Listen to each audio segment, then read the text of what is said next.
Tu veux un vrai changement dans ton couple? Commence par changer ta manière de parler. Parce que si tu regardes ton couple de manière honnête, chaque discussion que vous aviez est une bombe à retardement. Parler avec ton conjoint, c'est comme marcher sur des braises.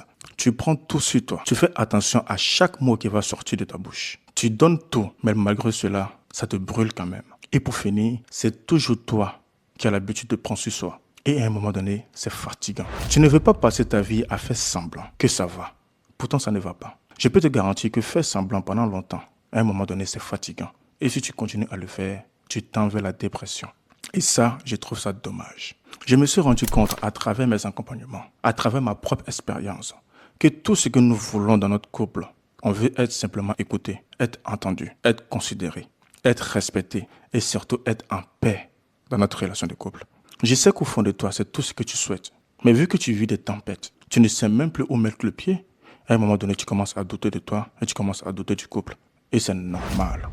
Mais dans cette vidéo, je vais te donner 7 étapes simples que tu peux mettre en place, que moi-même j'ai mis en place pour changer la dynamique de mon couple, sans aller voir un thérapeute.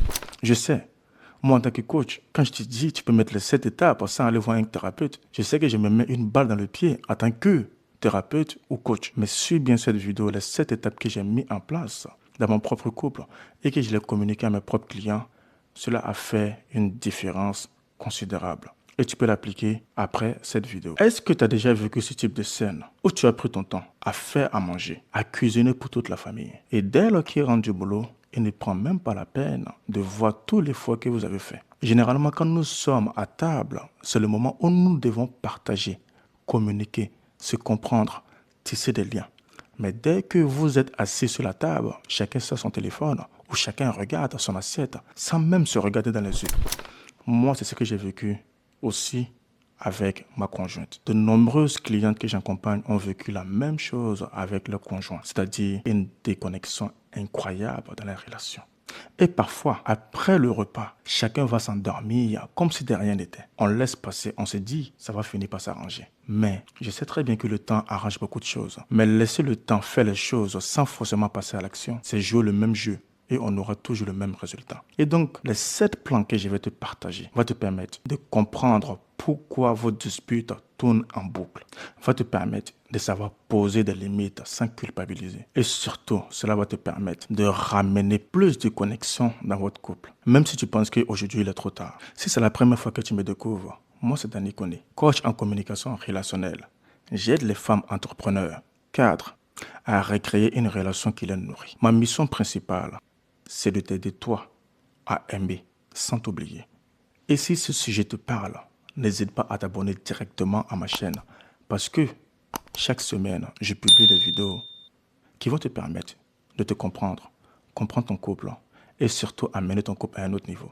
Abonne-toi pour la suite. On sait très bien qu'au début de la relation, être en couple parfois, c'est comme porter un sac lourd. On l'a tous fait. Quand on rencontre une personne au début, tous on joue un rôle. On s'ajuste. Même si certains comportements, certaines scènes ne nous conviennent pas, on ne dit rien. On accepte les choses comme ils sont. Parce que c'est à nos débuts, chacun joue un rôle. C'est comme c'est un entretien d'embauche. On ne montre pas nos vrais visages. Mais à un moment donné, quand le couple avance, on se rend compte. On est complètement différents. Et c'est là les conflits débutent. C'est là, toi qui es une personne anxieuse, qui veut toujours être rassurée, qui veut toujours être dans le lien pour comprendre ce qui se passe. C'est là que tu commences à forcer le dialogue. Tu voudrais que ton conjoint t'explique qu'est-ce qui ne va pas. Tu t'adaptes et tu te perds même dans la relation parce que tu voudrais que on t'aime. Et je te comprends. Le but d'une relation de couple, c'est vraiment qu'on se donne l'un à l'autre, qu'on se privilégie, qu'on se respecte et qu'on remplit nos besoins de manière respective. Ça, je te l'accorde. Mais si c'est toi seul qui fais l'effort dans la relation de couple, apporte le lien seul, à un moment donné, c'est compliqué. Et lorsque on arrive dans une relation où parler devient compliqué, où parler de ses émotions n'a pas de place dans la relation, je peux te garantir que c'est compliqué. Parce qu'on commet tous la même erreur. On pense que nous devons être rationnels, surtout nous les mecs. Sauf que la plupart des femmes parlent un langage émotionnel. Et les femmes comprennent pas les hommes parce que eux, ils parlent un langage émotionnel et nous, on parle un langage rationnel. Et donc, tant qu'on n'arrive pas à trouver une bonne fréquence pour qu'on puisse se comprendre, pour qu'on puisse parler le même langage, on va toujours vivre les mêmes histoires encore et encore. Et je sais que la plupart des femmes, les clientes que j'accompagne, vivent ce schéma pendant longtemps. Et elles espèrent qu'un jour, leur homme changera. Et ça, c'est une grosse erreur. Je le dis toujours, tu peux toi changer très vite que d'essayer de changer ton conjoint. Parce que si tu essayes de mettre ton énergie en essayant de changer forcément ton conjoint, vraiment tu vas te perdre sur le chemin. Et peut-être que c'est ce que tu vis en ce moment. Tu ne te reconnais plus. Tu ne sais pas qui t'es depuis de rentrer dans cette relation. Tu cartonnes peut-être en business, mais dans ton couple, c'est le yo-yo. Parce que tu essayes de changer l'autre. Et moi, je l'ai compris très vite. Je voulais automatiquement que ma conjointe soit comme moi. C'est-à-dire en évitant quel est son espace, quelle soit elle, qu'elle vit ses activités. Et ma conjointe aussi, de son côté, voulait que moi, je sois une personne très attentionnée, que je sois disponible, que je sois toujours là, qu'on crée des moments de qualité. Et donc, pour changer les choses, il faut que nous ayons une prise de conscience de nos schémas respectifs. Qu'est-ce qui fait que on pose le bouchon très très haut et c'est étouffant? Qu'est-ce qui fait que le fait de fuir nos partenaires fait qu'elles s'inquiètent? Si vous avez remarqué très très bien, la plupart des disputes de couple est basée généralement sur des choses futiles. Et je l'ai appris très rapidement avec ma conjointe. Et ça, je le vois dans les coachings et je l'ai observé dans mon propre couple. On se prend la tête pour des choses qui ne sont pas vraiment pertinentes. Et quand on prend du recul, on se rend compte très rapidement que la dispute qu'on a eue, c'était vraiment du bullshit. Et chacun de nous, on commet tous des erreurs. L'erreur qu'on commet tous, c'est qu'on cherche toujours à avoir raison. Notre ego prend la place. On prend tout personnellement. Et à un moment donné, ça devient compliqué. Mais je vais te dire 3 vérités sincères. 3 vérités qui vont te permettre de comprendre pourquoi vous discutez tant. La première vérité est que tu prends ton conjoint comme ton ennemi. Au lieu de le prendre comme ton allié, tu le prends comme ton ennemi. Ça, je l'ai observé vraiment dans notre relation sociale avec les autres. Vous savez, quand on est entre collègues, on est entre amis, nos amis sont des alliés. Mais lorsque nous sommes chez nous, nos conjoints deviennent nos ennemis. Plusieurs fois, je redis à ma copine, plusieurs fois, je dis même à ma cousine que parfois, si tu prends ton conjoint comme ton ennemi, ça va être compliqué. La deuxième vérité que j'ai observée, c'est qu'on veut toujours avoir raison. Comme je l'ai dit, avoir raison, ça permet de remplir ton ego, mais le vrai problème est que tu perds le lien en ayant toujours raison. Bien sûr, parfois ça peut clasher. Tu peux dire ta vérité, mais si tu veux absolument avoir raison, à un moment donné, tu vas couper une connexion incroyable parce que tu vas blesser la personne dans son amour propre. Moi, j'ai appris à ralentir. Je vous invite vous aussi à ralentir. Ça va vous aider à vous connecter à vos conjoints. Franchement, là, je vous parle de cœur à cœur. Une relation de couple, c'est pas un champ de bataille. Une relation de couple, c'est de créer quelque chose qui est bien, qui est top. Si aujourd'hui tu es peut-être un peu contrôlante, si aujourd'hui tu te sens un peu perdu, ou tu donnes beaucoup dans ta relation, le but c'est que tu veux être aimé, tu veux te sentir vivante, tu veux te sentir en paix, alignée. Tu cherches à soulager ce sentiment qui est en toi, cette vie qui est en toi. Et ça, je te comprends. Tu as le droit de la soulager. Tu as le droit d'être connecté à toi-même. Tu as le droit d'être heureuse. Donc, si tu veux changer les choses, bouger les choses, je t'invite simplement à t'abonner sur cette chaîne et à aller en espace commentaire et viens on travaille ensemble. Si tu as du mal à savoir parler sans accuser et que tu n'as pas pu développer cette capacité à vraiment écouter, je t'invite simplement à télécharger mon guide de communication où je te donne étape par étape comment écouter, comment parler sans accuser, comment dire ce que tu ressens, poser tes mots sans que ton conjoint s'énerve. Le lien est dans la description. Télécharge-la, elle t'aidera. La troisième vérité, c'est que la plupart d'entre nous, on voudrait que l'autre change d'abord. L'autre ne peut pas changer tant qu'il ne voit pas une amélioration chez vous. Chacun de nous doit travailler. Mais si tu penses que ton travail doit avoir un effet chez l'autre, que c'est l'autre qui doit forcément changer, parce que toi, tu as commencé à t'intéresser au développement personnel, c'est que ta quête personnelle, elle est égoïste parce que tu penses qu'à toi. Comme je vous ai dit au début, il est plus facile pour toi de changer que de changer l'autre. Parce que ça demande trop d'efforts. Et je ne suis pas sûr que tu peux supporter. Et ça, c'est une vérité. Donc, il est plus facile pour toi de changer les choses, de bouger, que de forcer ton conjoint à changer. Mais tout ça, ce n'est pas une fatalité. Je peux te garantir que tout ce que je suis en train de te dire là, je l'ai expérimenté moi-même. Je vois plein de mes clientes, plein d'amis qui commettent ces mêmes erreurs. Et c'est normal. parce qu'on ne nous a pas appris vraiment à développer notre manière de communiquer avec nos conjoints, à résoudre nos vrais problèmes qu'on porte depuis des années. Et ça, je trouve ça dommage. Et tant que nous n'essayons pas de nous décharger de nos bagages qu'on porte pendant des années, c'est normal qu'on va revivre les mêmes schémas conflictuels avec nos partenaires, avec nos collègues, avec nos enfants, avec tout le monde. Donc, c'est un travail personnel. Donc, voici ce que j'ai mis véritablement en place. Les 7 étapes que j'ai mis en place sans aller voir un thérapeute pour changer notre relation de couple. La première des choses que j'ai fait, c'est d'abord prendre conscience de mes schémas répétitifs, ce qui me bloque. Qu'est-ce qui faisait que, à chaque fois quand ma conjointe venait me voir pour me parler de ce qui est vivant à elle, de ses besoins, qu'est-ce qui faisait que je fuyais la conversation? Qu'est-ce qui faisait que je prenais tout personnellement? Et quand j'ai réussi à identifier cela, cela m'a permis de changer cette habitude-là. Parce que j'étais en mode pilote automatique. Et ma conjointe aussi a fait pareil. Elle a pris conscience qu'elle était trop en demande. Quand nous sommes trop en demande dans les relations de couple, c'est pareil même dans la séduction. Quand tu es trop en demande, c'est normal que ton conjoint fuit. Beaucoup d'entre nous, on fait la même erreur en disant que si on est en couple, la séduction c'est fini. Non. Quand tu es en couple, c'est là même que la séduction doit continuer. C'est là même que tu dois toujours continuer à aller à la salle de sport. C'est là même que tu dois continuer à te maquiller, à prendre soin de toi, à prendre soin de ton alimentation, à faire attention. Et qu'est-ce qu'on fait généralement? Quand on se met en couple, c'est là qu'on arrête de tout faire ça. On dédie notre vie à l'autre et on finit par s'oublier. Grosse erreur. Donc, la première chose que j'ai fait, c'est d'abord identifier mon propre schéma. Qu'est-ce qui fait que je fuyais? Et quand j'ai réussi à l'identifier, ça a été un game changer. Est-ce que tu prends la peine d'identifier tes schémas répétitifs? Qu'est-ce qui fait que vous n'arrivez pas à vous connecter? Quels sont les réflexes que tu as quand ta conjointe vient te voir? Ou quels sont les réflexes que tu as quand tu vois un problème et tu commences à fuir? Identifie-le. Ça va faire une grande différence. La deuxième chose que j'ai mis en place, c'est que j'ai appris à vraiment écouter. Vraiment, écouter, c'est une compétence. Si tu ne sais pas écouter, tu ne peux pas bâtir une vraie relation avec les autres. Sincèrement, quand je parlais avec les gens, quand j'étais en Côte d'Ivoire et même quand je suis arrivé en France, sincèrement, je n'écoutais pas les gens. Et quand une personne monopolise la parole, je lui coupais la parole, je mettais fin à la relation, au lien, parce que je ne cherchais pas à écouter. Et ça, c'est le vrai sujet pour beaucoup d'entre nous.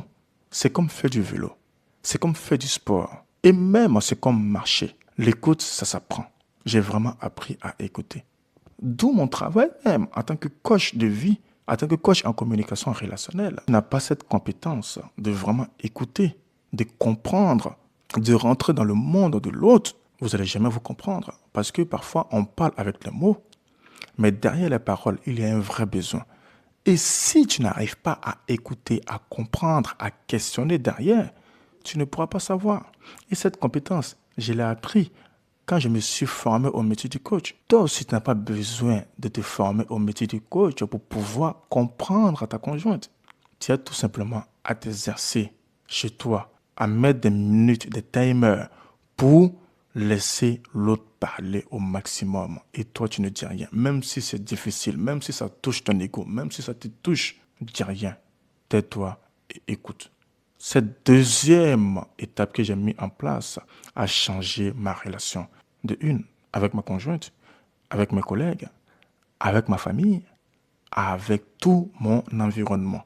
Écouter, c'est une compétence. La troisième étape que j'ai mis en place, c'est que j'ai arrêté de fuir. Fuir, ce n'est pas une solution lorsque nous sommes en couple. Moi, j'étais un champion du monde de ça.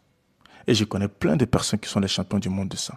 Peut-être que toi aussi, tu es un champion du monde de ça ou une championne. Arrêtons de fuir. Faisons face à nos vraies responsabilités là, maintenant. Parce que fuir, le problème n'est pas fini. Il y a d'autres qui fuient en buvant d'alcool. Il y a d'autres qui fuient en n'affrontant pas le vrai sujet.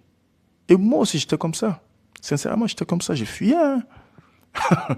Quand ma conjointe venait me voir, il faut qu'on parle. Ah non, non, je suis pas disponible. Ah, ne m'embrouille pas. Toi, t'es trop émotive, tu vois. T'es trop sensible. T'es trop la drama queen. Mais à un moment donné, ça paye pas. C'est pas en agissant comme ça. C'est pas en fuyant qu'on résout les vrais problèmes. Qu'on avance ensemble. Qu'on est plus connecté à nos conjoints ou conjointes. Qu'on crée une famille qui est paisible. Où chacun peut être soi, sans forcément jouer un rôle. Et ça aussi, tu peux l'apprendre. c'est aussi une compétence. Sincèrement, je l'ai appris et je ne regrette pas ce que je vis maintenant dans mon couple. Mais c'est normal de se prendre la tête dans un couple. C'est normal de s'embrouiller, de dire ce qu'on ressent. C'est ce que je dis toujours. Être en couple, c'est oser dire ce qu'on ressent. Ce n'est pas de se taire, ce n'est pas de fuir.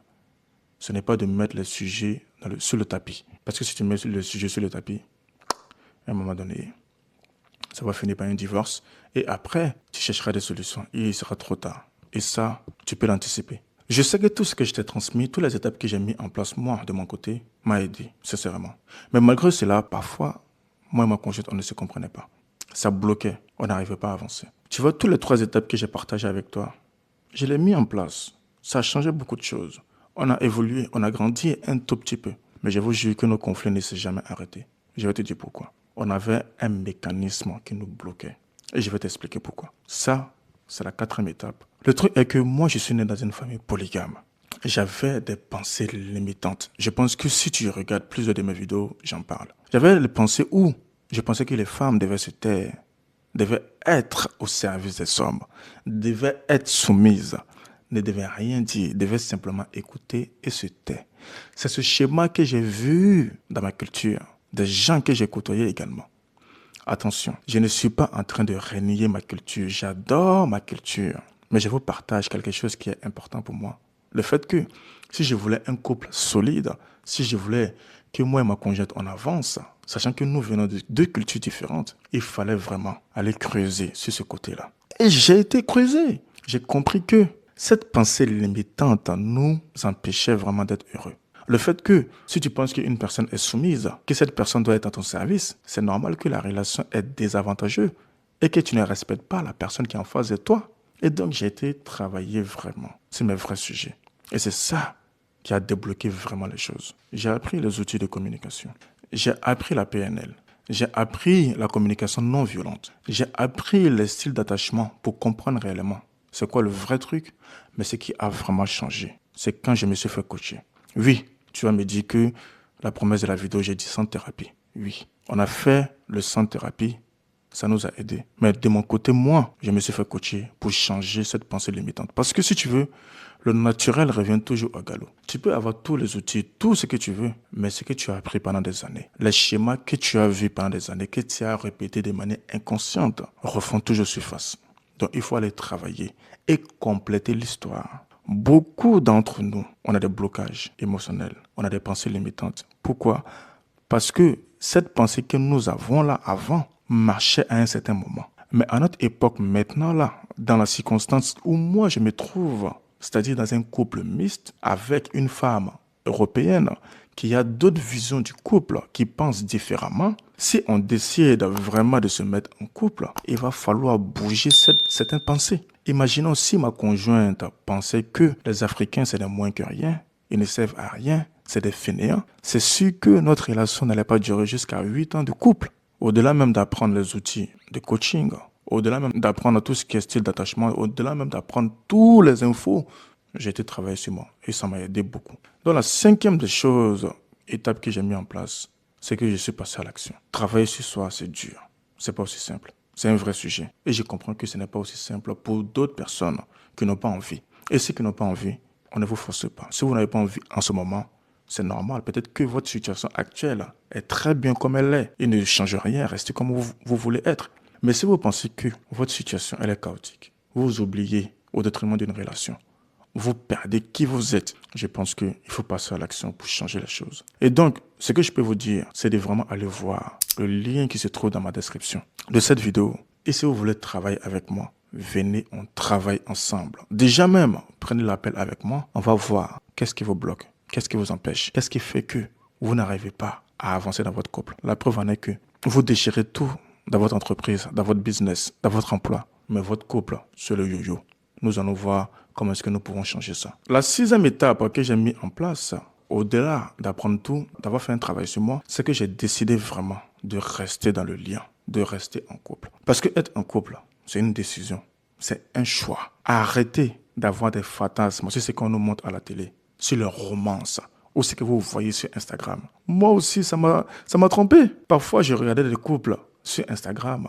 j'ai commencé à dénigrer mon propre couple. J'ai même surpris une fois ma conjointe, elle regardait les personnes de la télé-réalité. À la seconde près, elle a commencé à me critiquer que notre couple ne va pas, elle ne va pas bien, juste parce que elle a fait une comparaison de ce que les autres montrent sur les réseaux. 30 secondes de vidéo, 1 minute de vidéo ne veut pas dire que c'est une réalité absolue. C'est juste une petite fraction de seconde de leur vie qu'ils montrent aux gens. C'est pour ça maintenant il y a des challenges maintenant sur Instagram où les gens disent que réalité versus Instagram. Parce qu'on s'est rendu compte que beaucoup de personnes sont faux. Ils disent pas la vérité. Moi, ces 6 étapes, je les ai mis en place et ça a bougé. La 7e étape qu'on a mis en place pour que notre couple soit sur les rails, c'est qu'on a commencé à se considérer comme une famille.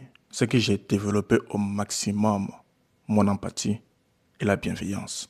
Tout type de relation, s'il n'y a pas d'empathie, s'il n'y a pas de bienveillance, s'il n'y a pas de tolérance, vous partez droit vers le mur. Et cette bienveillance, cette tolérance, nous devons la pratiquer généralement avec nos partenaires. Et cela doit aller même au-delà même de nos partenaires, nos enfants, nos collègues, nos familles. Nous devons la pratiquer au maximum. Tant qu'il n'y a pas d'empathie dans un couple, ça serait toujours la guerre. Tant que vous ne pouvez pas vous mettre dans les chaussures de l'autre pour comprendre qu'il vient d'une famille différente, il vient d'une vision différente, il vient d'une éducation différente, vous allez toujours vous embrouiller. Et sans vous mentir, étant un couple mixte, moi et ma conjointe, on a vraiment fait des gros sacrifices pour comprendre, pour pouvoir vivre ensemble, pour pouvoir avoir des enfants, de commencer à bâtir notre couple. Parce que c'est pas aussi simple. Combien de couples mixtes aujourd'hui se séparent parce qu'ils n'arrivent pas à se comprendre, parce qu'ils ne sont pas sur la même fréquence. Je le vois tout le temps à travers mes coachings. Je le vois tout le temps à travers les réseaux. Les gens se séparent parce qu'ils ne se comprennent plus. Les gens se séparent parce qu'ils ne sont pas tolérants l'un envers l'autre. Les gens se séparent parce qu'ils ne sont pas bienveillants. Et ça, c'est dommage. Moi, personnellement, voilà les 7 étapes que j'ai mis en place. Et ça a changé beaucoup de choses dans notre couple. Je partage également ces 7 étapes, généralement, à mes clientes. Je les aide à mettre ça en place de A à Z. Je les accompagne. Et beaucoup de mes clientes m'envoient plus de messages. C'est incroyable. Si tu veux mettre toutes ces 7 étapes, viens simplement, on travaille ensemble. Pour que tu changes cette dynamique des disputes calmes, rébellotes. Et ça, c'est dommage. Il faut qu'on arrête ce schéma. Et ce schéma, sur le long terme, ça peut être néfaste. Je connais des couples qui sont restés pendant 20 ans. Et du jour au lendemain, il y en a une qui s'est levée et a dit « je demande le divorce ». Et il y a des couples qui sont restés pendant 15 ans. Et un jour, il a dit « c'est fini, je ne veux plus ». Pourquoi? Parce qu'ils ont tant accumulé et à un moment donné, ça a explosé. Et pour ne pas que vous arriviez à ce stade, c'est le moment de passer à l'action, de changer les choses. À très vite.